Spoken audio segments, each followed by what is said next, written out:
ओम शांति। 6 तारीख की बाबा की मुरली। मीठे बच्चे, जरा भी गफलत की तो माया ऐसा हप कर लेंगी जो ईश्वरीय संग से भी दूर चले जाएंगे। इसलिए अपनी संभाल करो, खबरदार रहो। प्रश्न, इस ईश्वरीय क्लास में बैठने का कायदा कौन सा है? उत्तर, इस क्लास में वही बैठ सकता है जिसने बाप को यथार्थ पहचाना है। यहाँ बैठने वालों की अव्यभिचारी याद चाहिए। अगर यहाँ बैठे औरों को याद करते रहे तो वह वायुमंडल को खराब करते हैं। यह भी बहुत बड़ी डिसर्विस है।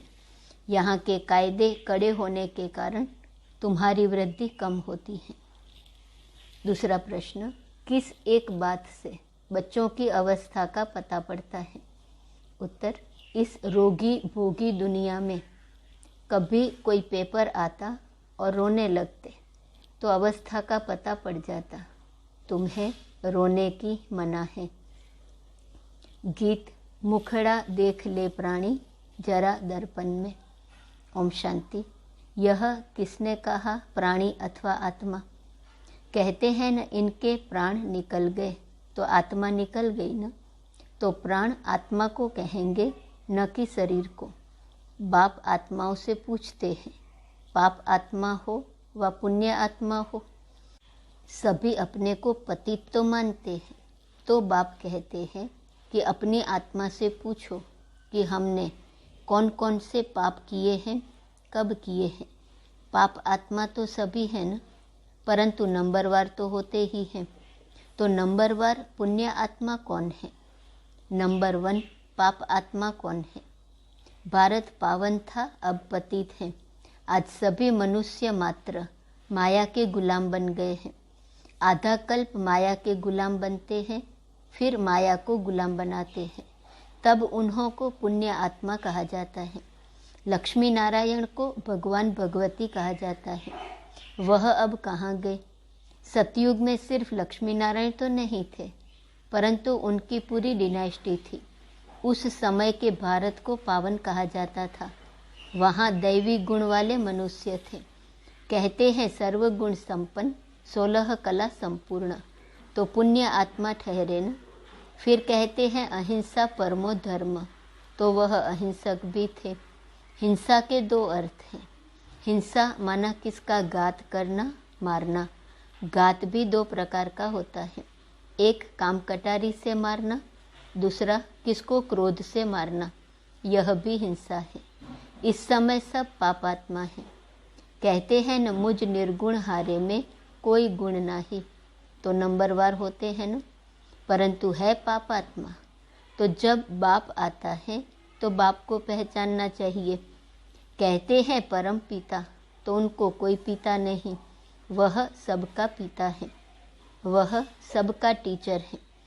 परम पिता जो परम धाम में रहते हैं, उनको कोई बाप नहीं है। बाकी सबका बाप होता है। ब्रह्मा विष्णु शंकर का भी बाप है। कहते हैं शिवाय नमः, तो बाप हुआ न। बाप पुनर्जन्म में नहीं आते हैं, परंतु वह कल्प में एक बार जन्म लेते हैं। कहते हैं शिव जयंती, तो जन्म हुआ न। शास्त्रवादी तो नहीं जानते हैं शिव कैसे जन्म लेते हैं। कहते हैं शिवरात्रि, रात्रि कौन सी? रात्रि में मनुष्य अंधकारवश धक्का खाते हैं। फिर भक्ति मार्ग में भी कहते हैं गंगा स्नान करो, 4 धाम की यात्रा करो, यह करो, तो धक्के हुए न। यह हो गई रात। सतयुग त्रेता है दिन। सतयुग में है सुख। वहाँ परमात्मा को याद करने की दरकार नहीं। कहते हैं दुख में सिमरन सब करे, तो भक्त बाप का सिमरण करते हैं, साधना करते हैं, तो पतित ठहरे न। तो पतित भारत को ही कहेंगे, क्योंकि भारत ही पावन था। जब देवी देवता धर्म था, पवित्र आत्माएं थे। सतयुग में और धर्म होते नहीं। बाकी और धर्म की जो पतित आत्माएं हैं, वह सजाएं खाकर परम धाम में रहती हैं। सतयुग में आती नहीं। सतयुग में सुख शांति संपत्ति सब थी। वहाँ है ही प्रारब्ध। यहाँ तुम बच्चों की अभी है एक मत। वहाँ एक घर में है अनेक मत। बाप गणेश को याद करेगा तो बच्चा हनुमान को, तो अनेक मत हुई ना।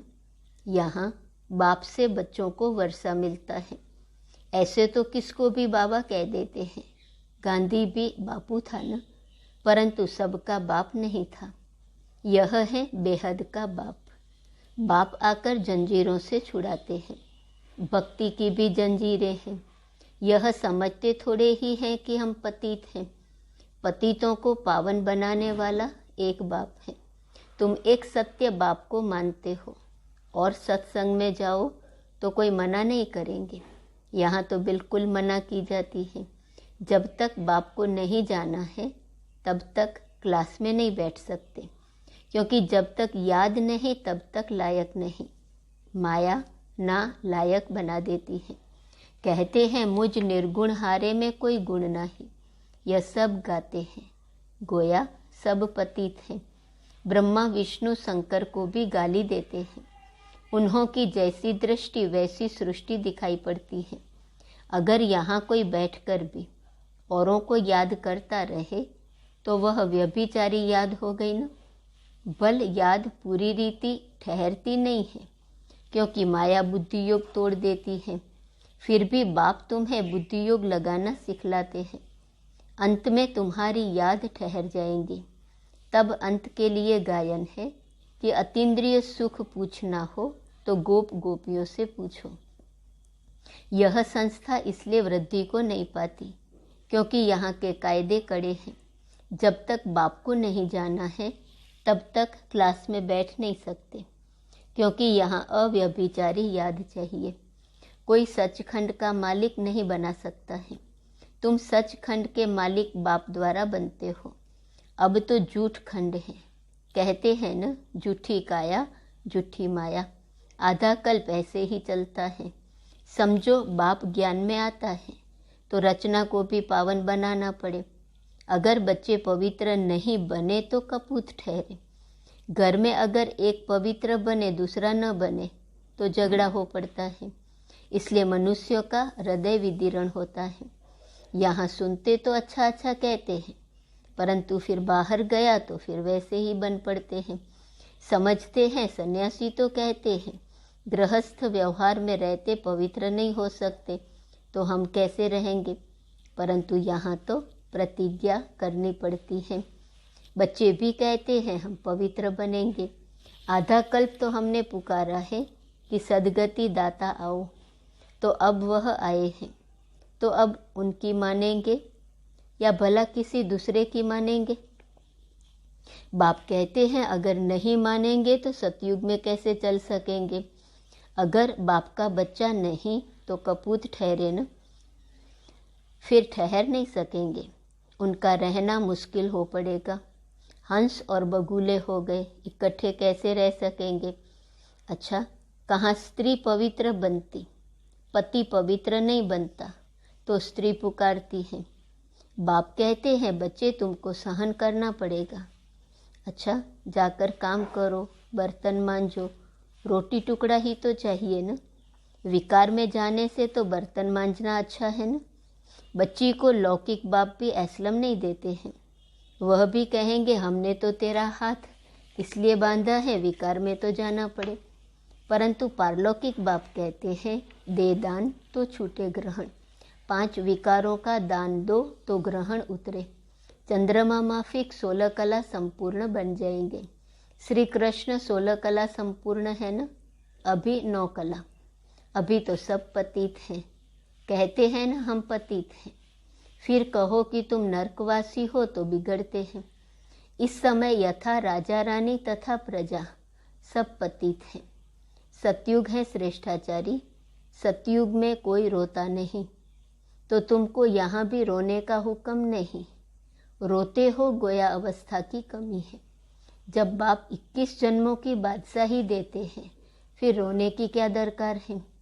परंतु यह भूल जाते हो, यह रोगी दुनिया है, भोगी दुनिया है। सतयुग निरोगी योगी दुनिया है। यहाँ तो बाप को याद करना है। याद नहीं करते तो डिसर्विस करते हो, क्योंकि वायुमंडल खराब करेंगे। यहाँ तो सब है ही पतित, तो पतित को दान करने से तो पावन बन न सके। पतित को दिया तो वह काम ही पतित करेंगे। यहाँ तो पतितों का पतितों के साथ व्यवहार है, वहाँ तो पावन का पावन के साथ व्यवहार होगा। व्यभिचारी अक्षर तो बुरा है ना। पहले भक्ति भी अव्यभिचारी थी, शिव की ही पूजा करते थे, पीछे देवताओं की भक्ति शुरू की, पीछे रजोगुणी भक्त कहा जाता है। अभी तो मनुष्यों की पूजा करने लग पड़े हैं, सन्यासियों के चरण धोकर पीते हैं। मनुष्यों की पूजा को भूत पूजा कहा जाता है, अर्थात 5 तत्वों के बने हुए शरीर की पूजा। समझते कुछ भी नहीं। तब कहा जाता है अंधे की औलाद अंधे, तुम हो सज्जे की औलाद सज्जे। तो वह अंधेरे में धक्के खाते रहते हैं। कहते हैं गुरु ब्रह्मा, गुरु विष्णु, गुरु शंकर। यह भी कहना रॉन्ग है। विष्णु तो है सतयुग में रहने वाला, वह तो अपनी प्रारब्ध भोगते हैं। बाकी है ब्रह्मा गुरु, वह भी तब जब इस तन में बाप आए। जब तक बाप नहीं आते हैं तब तक यह भी किस काम के। बेहद का बाप कहते हैं, जो मेरी श्रीमत पर चलता है वही मेरा सपूत बच्चा है। जैसे गवर्नमेंट ऑर्डिनेंस निकालती है, ऐसे यह पांडव गवर्नमेंट भी ऑर्डिनेंस निकालती है कि पवित्र बनेंगे तो पवित्र दुनिया के मालिक बनेंगे। तो बाप कहते हैं कि देह सहित देह के सब संबंध भूल मामेकम याद करो। इस शरीर से बुद्धि योग तुड़वाते हैं और आत्मा की परमात्मा से सगाई कराते हैं। तो बाप को याद करना चाहिए और शरीर से भी ममत्व निकालना है। मोह जीत की एक कहानी है ना, तो तुमको भी मोह जीत बनना है। यह है युद्ध का मैदान। इस युद्ध में जरा भी गफलत की तो माया हप कर लेती है। कहते हैं कि गज को ग्राह ने पकड़ा।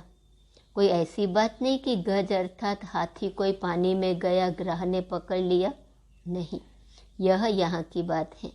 अच्छे अच्छे महारथी हैं, बहुतों को समझाते भी हैं, सेंटर भी संभालते हैं। अगर उन्होंने भी जरा गफलत की तो माया हप कर लेती है। ऐसा हप करती है जो बाप के संग से ही भगा ले जाती है, पुरानी दुनिया में चले जाते हैं। इसलिए बड़ी संभाल रखनी पड़ती है, क्योंकि माया से बॉक्सिंग है।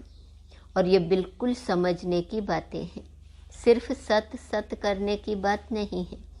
सत सत तो भक्ति मार्ग में करते हैं कि फलाना नाक से पैदा हुआ, यह भी सत। हनुमान पवन से पैदा हुआ, हाँ जी सत।